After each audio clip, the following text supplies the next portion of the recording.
Баршаңызға қайырлы күн қыздар, сіздермен Надерке. Бүгін сіздерге қиярды арнайы кетчуптың өзінде бұқтырып дайындайтын боламыз. Енді помидордың соғына емес, кетчуппен дайындап көріңіздер. Уақыттарыңыз үнемдейсіздер, әрі өте дәмді болып шығады. Міндетті түрде рецепт бойынша жасап көріңіздер. Ең алдымен қиярды 2 сағат мұздай салқын суға салып қойыңыздар. Керек емес жерін дәл видеодағыдай алып тастаңыздар. Бұл жерде енем турап дайындап беріп жатыр.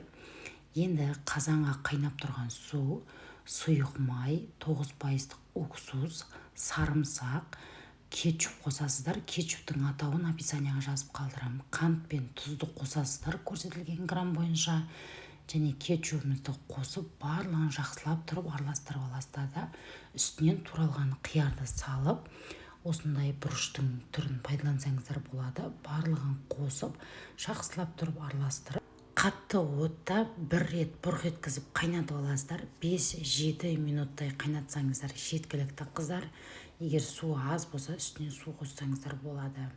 Көп қайнататын болсаңыздар, огурцы, яғни қиярларыңыз езіліп кетеді. Банканы, оның қақпағын булап дайындап аласыздар да, дайын болған қиярларымызды соғымен бірге құясыздар.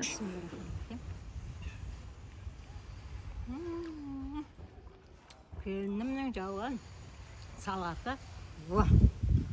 Каналыма тіркеліп алуды ұмытпаңыздар.